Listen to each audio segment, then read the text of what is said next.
Look at Caitlin Clark, how she's kept just taken over the country, and for that matter, maybe the world, and how she's encouraged so many young girls now to participate in sports, whether it's basketball. When Wayne Gretzky, the legendary Great One, the man who rewrote the NHL record books and whose greatness is beyond debate, makes a statement about another athlete, the sports world doesn't just listen, it locks in.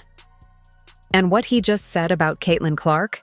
It's either a wake-up call or a standing ovation for WNBA leadership, depending on whether they've actually been watching the historic moment unfolding right in front of them. Gretzky's words weren't just compliments. They were a validation, a warning, a spotlight.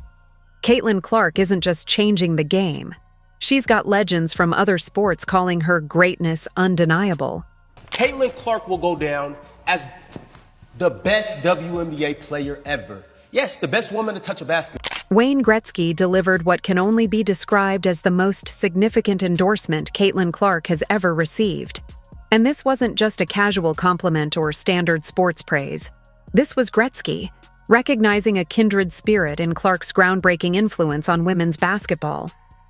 Look at Caitlin Clark, how she's taken over the country, maybe even the world, Gretzky said with the kind of conviction that only comes from someone who has witnessed their own sporting revolution. She's inspired so many young girls to get involved in sports, whether it's basketball, soccer, or volleyball. Gretzky's words underscore Clark's remarkable impact, highlighting her as a transformative figure in sports today. Well, my dad used to always say, the greatest thing about sports is that you learn so much about real life. You learn how to be unselfish. You learn how to be dedicated. You learn how to work hard. You learn how to win. And then you learn how to pick yourself up off the ground when you lose. And that's what life is all about. And so I just have so much respect for so many of these athletes that come along now. And as a fan, I just love it. Consider what Gretzky just accomplished. He didn't merely praise Clark. He elevated her to the status of a cultural phenomenon. As the greatest hockey player of all time, with 894 goals and 1,963 assists in his NHL career, Gretzky's endorsement carries immense weight. When he states that Clark has taken over the country, and maybe even the world, it's more than sports talk. It's a declaration from one athletic legend to another, an acknowledgement of her as a true icon transforming the landscape of women's sports. Gretzky's words solidify Clark's position as a trailblazing force on a global scale. I think that they finally have their star. They finally have somebody that is going to drive viewership and drive excitement about the league. Arenas are actually starting to fill up more than 20%. And if Caitlin Clark is playing, they're selling. This is where things really get interesting, folks. Gretzky's praise came at a moment when the WNBA is confronting the stark reality of life without their most transcendent star. While Gretzky was singing Clark's praises, the league was receiving a brutal wake-up call about how dependent it has become on her. The numbers don't lie. Clark is essentially carrying the entire league on her shoulders. When she suffered that left quadriceps strain and was announced to miss at least 2 weeks, it wasn't just a player's absence. It was a huge blow to the league's financial and cultural engine. Her injury revealed how vital she is to the league's success, attendance, and media attention. The league's reliance on Clark underscores her extraordinary influence and the fragility of its current state without her. This just in. Caitlin Clark not playing brings down ticket prices in the WNBA. So apparently the price to get into the Fever versus Sky game on June 7th was originally $86 because Caitlin Clark was playing, right? Just 48 hours ago, it was $86. And now it's $25 because she's not playing. This alone silences that Caitlin Clark isn't the only reason why people watch the WNBA. Clearly, she's moving the needle.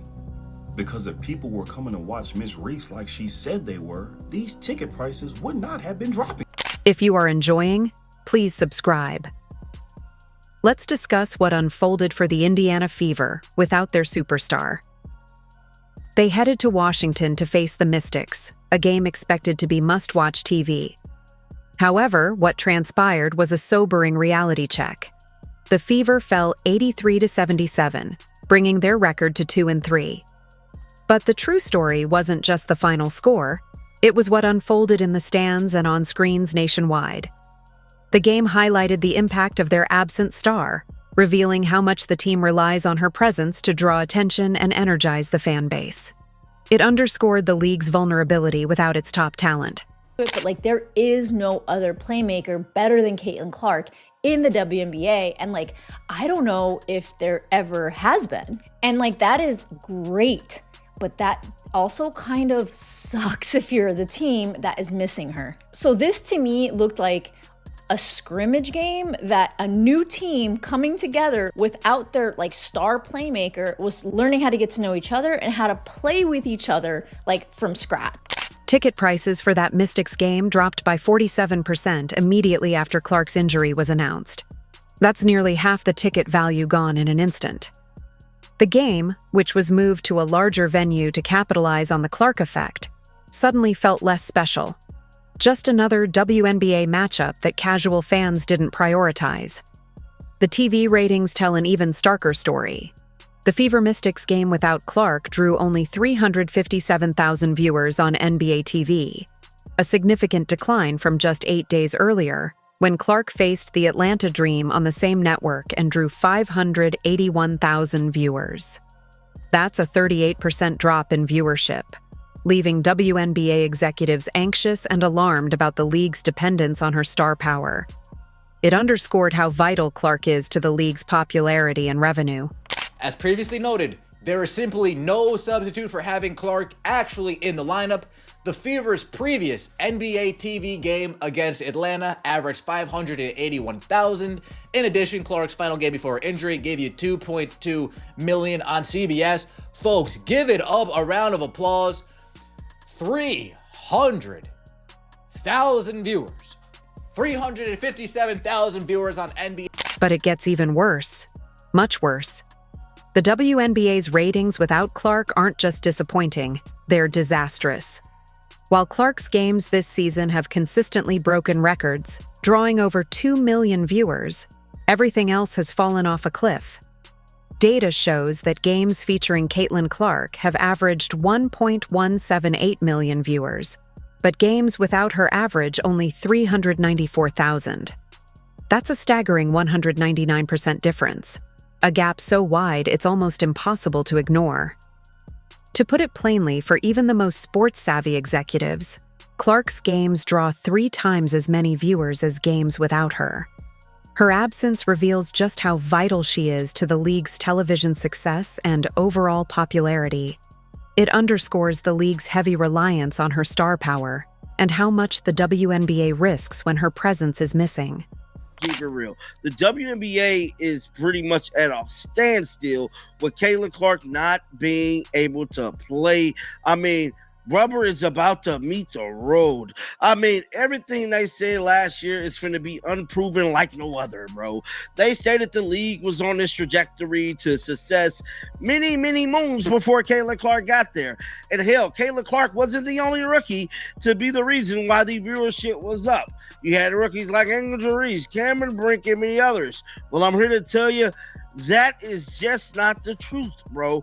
The WNBA is in a crucial moment right now, and a lot of people are scratching their heads and wondering why would they lie to the people, having everybody think that Caitlin Clark was not the only reason this league was going in this upward trajectory. Week 1 of the season showed some initial promise beyond Clark's games.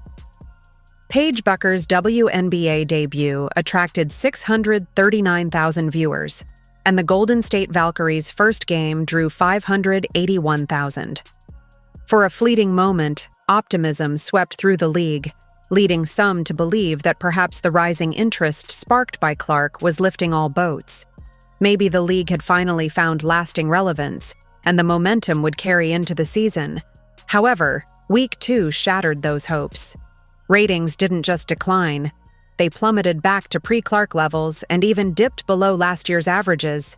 Games that should have capitalized on the opening week enthusiasm instead drew 431,000 and 344,000 viewers, respectively. These numbers are worse than the 2023 regular season average of 505,000 viewers per game. It's a nightmare scenario that anyone with half a brain predicted from the start. What's more infuriating is that while icons like Wayne Gretzky openly praise Clark, acknowledging her as the most valuable asset in women's sports history, some players and pundits within the WNBA ecosystem seem determined to undermine her. Their efforts threaten to tarnish the very star power that has driven increased paychecks and league growth. It's a frustrating contradiction. While Clark proves her worth, some are actively working against the very person who's helped elevate their sport. Started. Why does Caitlin Clark have these unrealistic expectations, but Paige Beckers and these other players don't? And it makes no sense to me. So that is hate, because that's called moving the goalposts. So she has to win the championship in her first year to be considered. The targeting of Clark has been blatant and systematic. Throughout her rookie season and into this year, she has endured physical play that borders on assault, flagrant fouls, dangerous tackles, reckless targeting. And yet, the WNBA has largely dismissed it as just part of the game. Evidence has been mounting for months. Video footage reveals Clark using heat packs on her leg during games, indicating she's been playing through pain while taking brutal hits from opponents. Coach Stephanie White even admitted after an MRI that she wasn't sure when Clark sustained her injury, which underscores how normalized this aggressive targeting has become. But here's the most infuriating part. These same players who are trying to hurt Clark are now earning more money because of her. The rising tide Clark created has lifted all boats, just as Wayne Gretzky said sports should do. Her impact has brought unprecedented attention, increased television revenue, and a surge in fan interest to a league that struggled with relevance for over 20 years. Yet, instead of recognizing her contributions and protecting her, some within the league seem intent on undermining her. It's a shocking contradiction. Clark's star power is fueling the league's growth, yet she's being targeted and disrespected, undermining the very progress she's helped achieve. So as you guys can see here, that's a major hit on Caitlin Clark on the ground. We all remember that last year, man. Dominic Shield, she up out of there, though. Kennedy Carter, another one, up out of there, though. DJ Currington eye poke situation. This is just a brutal beating this young lady has been taking for a year now, man. And for the W to allow this to happen time after time again. And we see players like Breanna Stewart being able to draw 16 damn fouls, and the game ain't even facilitated through her. She's not even on the ball, bro. Like, it's getting out. When Wayne Gretzky speaks about Caitlin Clark, he's not just offering praise. He's setting the standard, the true measure of what it means to be a transformational athlete. Gretzky knows what it takes to change a sport, because he did it himself. He took hockey from a niche interest to a mainstream American entertainment phenomenon, making the extraordinary look routine and inspiring millions of new fans to watch games across North America. In Clark, Gretzky sees that same potential, the heavy burden and immense privilege of becoming the face of her sport. In just 44 games, Clark has already rewritten multiple WNBA records. She set the league's all-time single-season assist record as a rookie and ranks second in single-season three-pointers made. She's averaging 19 points, 9.3 assists, and 6 rebounds per game, transforming every arena she enters into appointment television. But more importantly, both Gretzky and Clark understand a crucial truth that many critics overlook. Individual excellence uplifts everyone around them. Gretzky's dominance didn't diminish other hockey players. It elevated the sport's popularity and profitability. Similarly, Clark's success isn't taking opportunities away from her peers. It's creating new possibilities that never existed before. Her impact is expanding the league's reach, inspiring future generations, and proving that greatness can elevate an entire sport. We got to remember, they lost $40 million still last year. All right? They're getting a new media rights deal. That thing won't be worth shit if Caitlin Clark was to either get really injured and couldn't play, or decided to just say, I'm not going to play here anymore, I'm going overseas. Where, by the way, they would pay her, my God, some of those countries might pay her $20 million a year to come over there and play. And I'm not kidding you. The financial impact of Caitlin Clark's absence is already evident in real time, and the numbers are staggering. According to Dr. Ryan Brewer of Indiana University Columbus, Clark contributed to 26.5% of the WNBA's overall activity in the 2024 season, including attendance, merchandise sales, and television ratings. Essentially, 1 in every 6 tickets sold at a WNBA game can be directly linked to her influence.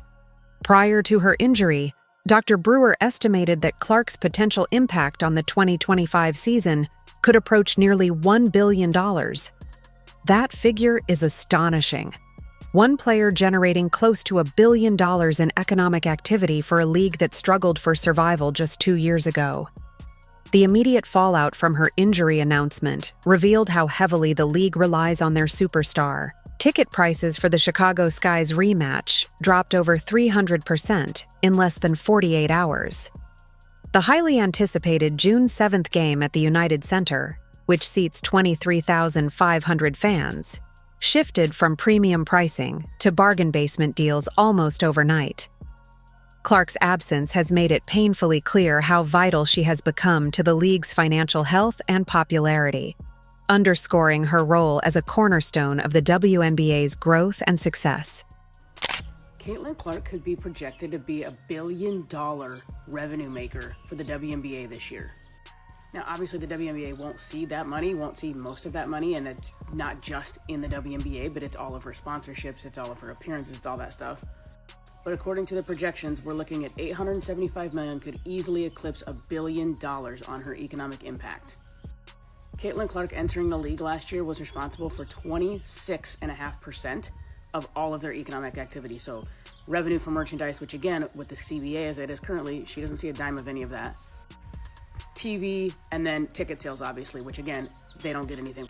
What makes Wayne Gretzky's endorsement of Caitlin Clark so impactful is that he's offering a clear blueprint for how the WNBA should manage and promote their most talented stars.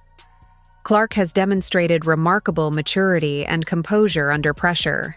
Despite facing physical targeting and unfair criticism, she has stayed focused on her game and on growing the sport. When asked about the flagrant foul incident involving Angel Reese, Clark dismissed the drama and emphasized her dedication to the game. She said, "It was just a good play on the basketball. I'm not sure what the ref saw to upgrade it, and that's up to their discretion. It's a take foul to put them at the free throw line. I've watched a lot of basketball in my life. That's exactly what it was. I wasn't trying to do anything malicious. That's not the type of player I am." Her response reflects championship-level maturity from someone who is essentially carrying the league on her shoulders. Gretzky's praise comes at a critical moment for the WNBA, which can no longer ignore the obvious. Their entire resurgence has revolved around one transcendent star. Without Clark, the league risks losing its momentum. Recent viewership numbers, attendance, and ticket sales all confirm that Clark isn't just the best player. She's the league's primary draw. Her influence has become inseparable from the league's identity and future growth. Can we be clear about this? If Caitlin Clark were not in the WNBA, we would not be talking about the WNBA. She's the only ticket draw in the WNBA. A large percentage of all tickets sold in the WNBA are so people can watch Caitlin Clark play basketball. No one cares about Angel Reese. She'd be drawing flies if she were playing not against Caitlin Clark on the court right now. Angel Reese has basically become the Bill Laimbeer to Caitlin Clark's Larry Bird, essentially. That is where we now are. The season opener between the Indiana Fever and Chicago Sky drew a staggering 2.7 million viewers on ABC, marking it as the most watched WNBA game on ESPN platforms ever.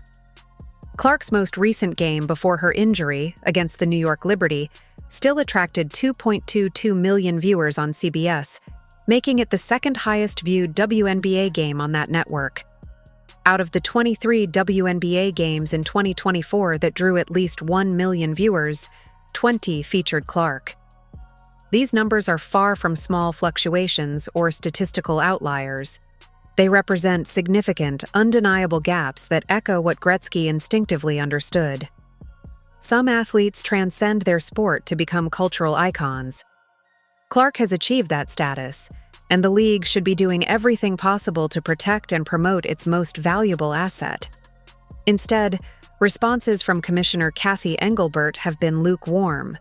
Protections from referees remain insufficient, and some players display resentment, despite Clark's vital role in making the league more relevant and profitable than ever.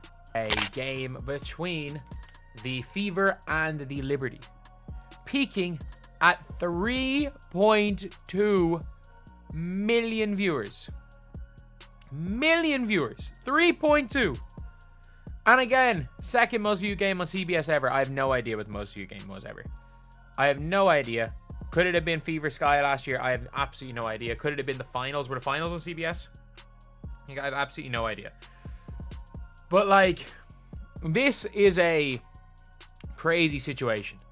And the craziest thing is, for the WNBA, you allowed a game which peaked at 3.2 million viewers to have 3.2 million viewers watch the worst refereeing performance of all time. What did they expect? Like, the WNBA should at least get some full-time. When Wayne Gretzky says Caitlin Clark has taken over the country and is inspiring young girls to pursue sports, he's not just offering praise.